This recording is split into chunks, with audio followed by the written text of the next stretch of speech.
Hello, everyone. I'm the last person to speak today.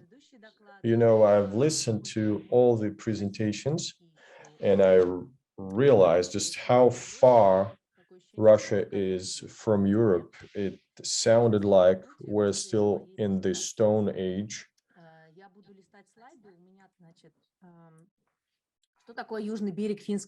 So what is the south coast of the Gulf of Finland? We're talking about 180 kilometers from St. Petersburg to the border with Estonia, the coastal territory. What sort of sites do we have here? These are mostly specially protected areas. Kugelski, Libaji, specially protected areas. These are both international wetlands protected under Helsinki and Ramsar conventions.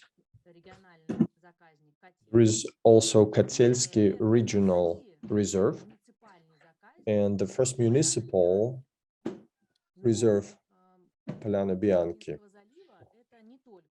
The south coast of the Gulf of Finland is not limited to SPAs. There are also people involved, the indigenous people,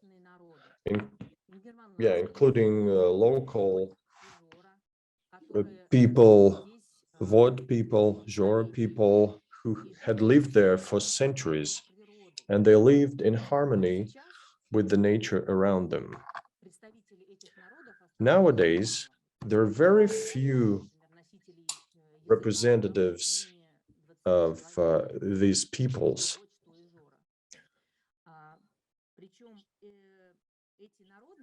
Alive native speakers are only about 20 persons.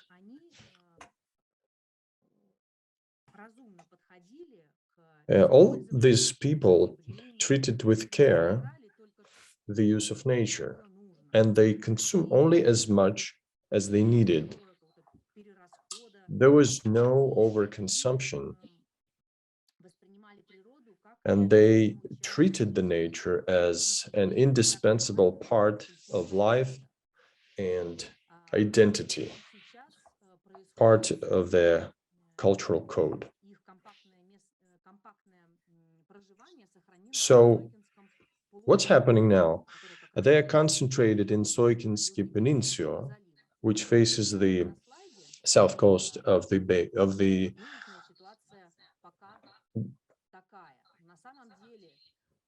Finland. This is how the situation has been evolving. This is the nearest future. The orange color indicates villages, and the grayish color are dangerous sites, industrial sites, and the barbarian capture of territories. And as you can see, those villages are getting surrounded in a way, and these people are completely cut off or will be cut off from the waters of the Bay of Finland. So what are the negative impacts of this all-out industrialization? This is an irreversible destruction of the nature sites and traditional environment. The local peoples have always lived off of fishing and fish processing. Now, fish processing plants, which they used to have 5, are all closed. One is hardly working. Direct harm is inflicted on sanctities. People are suffering, live in misery. People have to move to safer locations, losing touch of the indigenous people with their homeland. You can see some examples of those negative consequences of the mineral fertilizer transshipment terminal.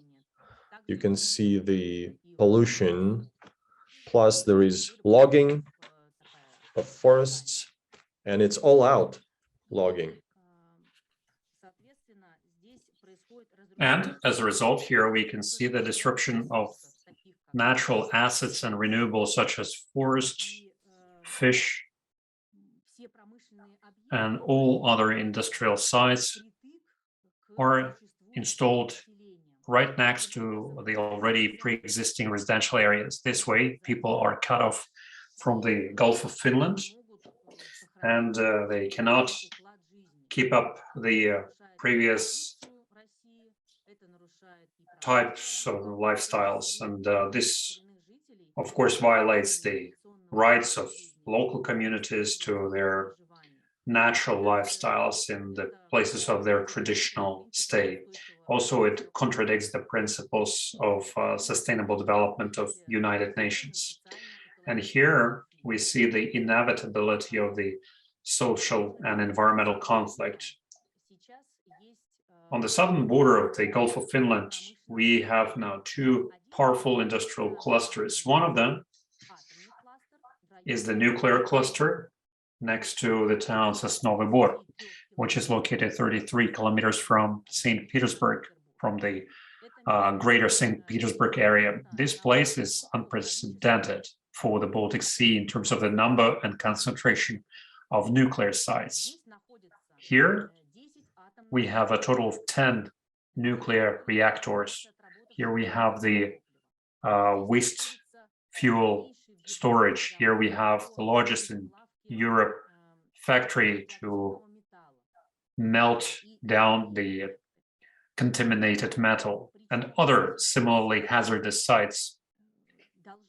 Now, they were planning to build a third and fourth blocks of the new nuclear power plant.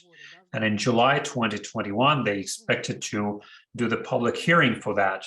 But there was no public hearing, not because everything is so good and rosy there, but rather because the whole reserve and resource was channeled to the construction of nuclear power plants in other countries, like, for instance, in Turkey and Egypt.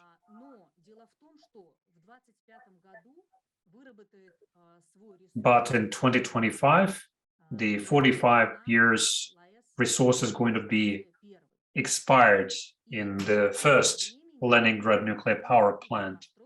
And by that time, they're not going to build the replacement generators. And as a result, they will have to prolong the resource of the existing nuclear capacity. This way, the whole Baltic region is under threat of a potential nuclear disaster. So this is a problem. Next cluster would be the industrial and logistical cluster, or a port or harbor cluster. It occupies southern part of Sochi Peninsula. There they have a total of 18 terminals now, and they're planning to expand it further up to the Cape Kavanpää and the neighborhood area. Here, there is a real threat of chemical pollution, of the potential chemical spill. There is always light and noise pollution and contamination. They had plans in the past to build a logistical terminal, or rather a cargo airport. I would remind you that 4 kilometers from here, there is a Ramsar site called Kugel Reserve, and this is a key bird area, one of the key bird areas on the migration route of seasonal migration of birds, both in spring and autumn. There are thousands and thousands of water birds flying through here. And one of the crazy ideas is to build a cargo airport exactly in this spot. What else do we have here?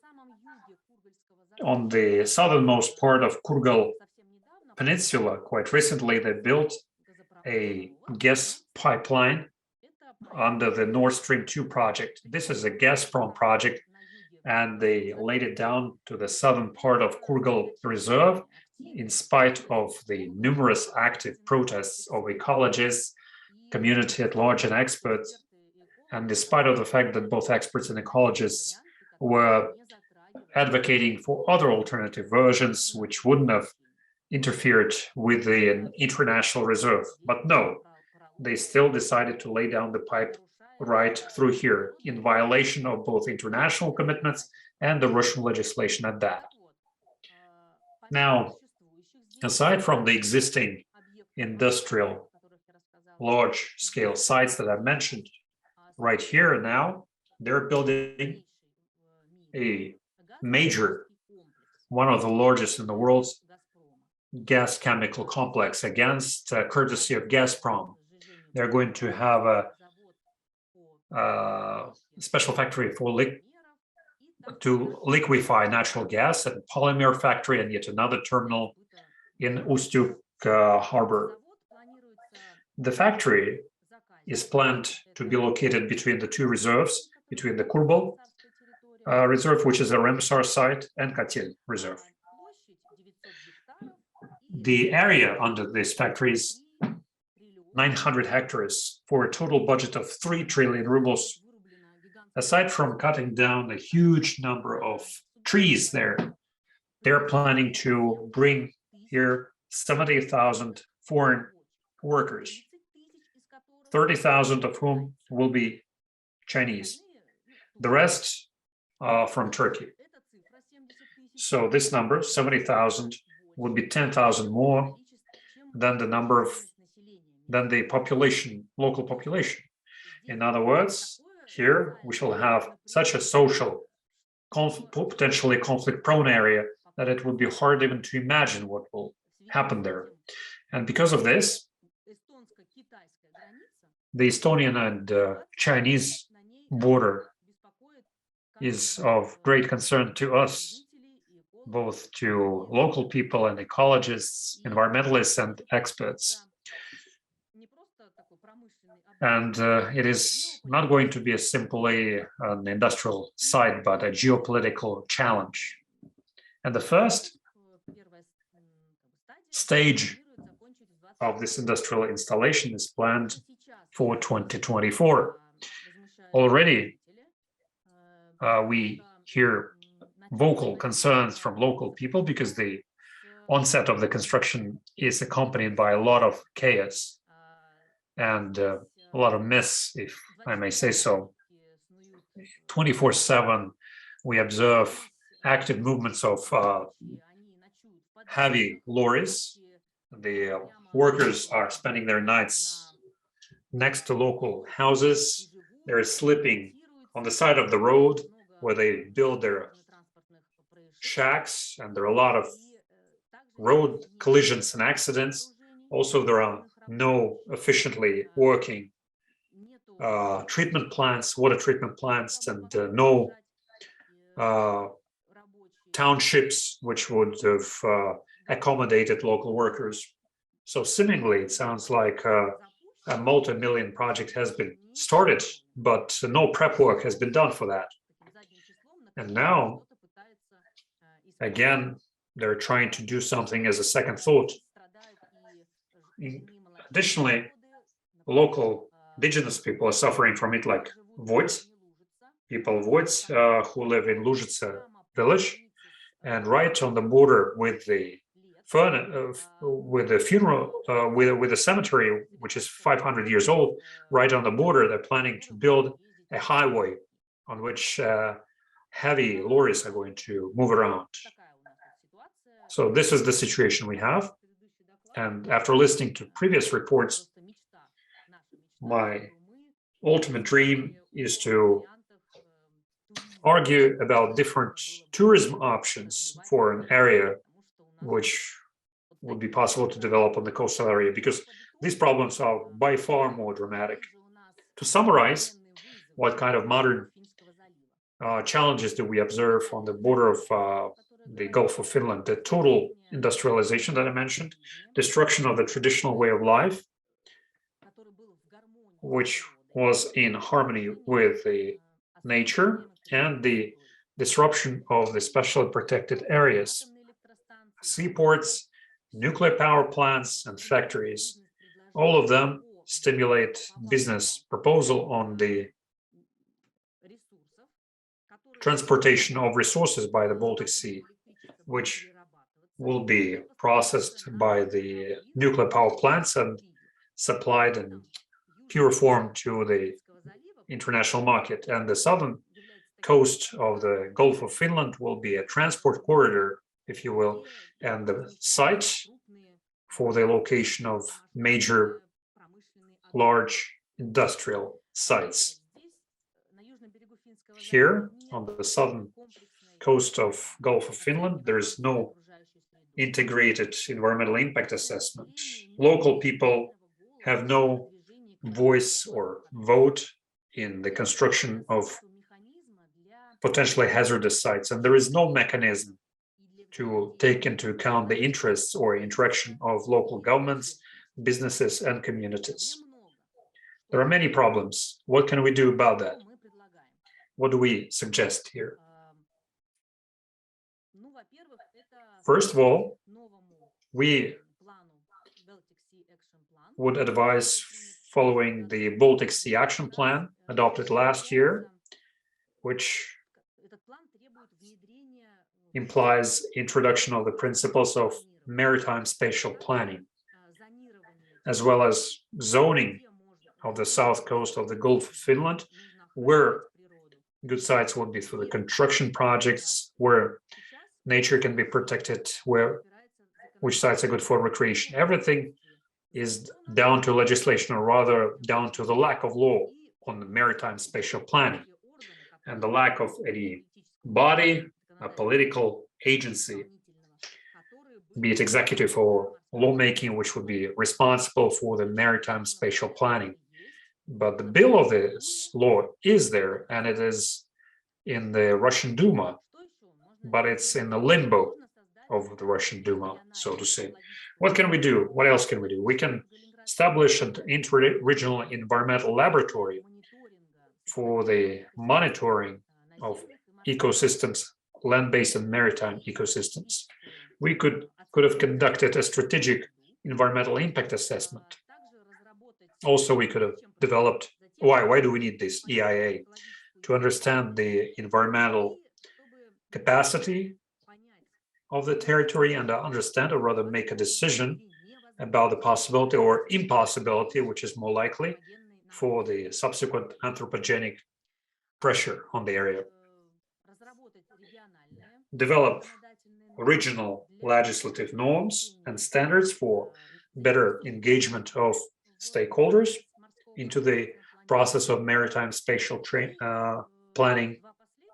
And two last ones are related to the international commitments of Russia, that is ratification of the ESPO Convention on environmental impact assessment in a transboundary context. It's very important to ratify it, because now it has yet to be ratified. It hasn't been ratified, and the Russian businesses have an edge over their colleagues from other countries in disrupting the natural areas. And the last bullet point is the signing and ratification of the Aarhus Convention on access to information, public participation in decision-making, and access to justice in environmental matters. So these are the steps that we suggest to solve social and environmental conflicts, which are about to explode into our faces on the southern coast of the Gulf of Finland. On the northern coast, there are many problems as well, as far as I know, but the third day will have a separate intervention on the northern coast of Gulf of Finland. But this is the story about the southern coast. Thank you very much.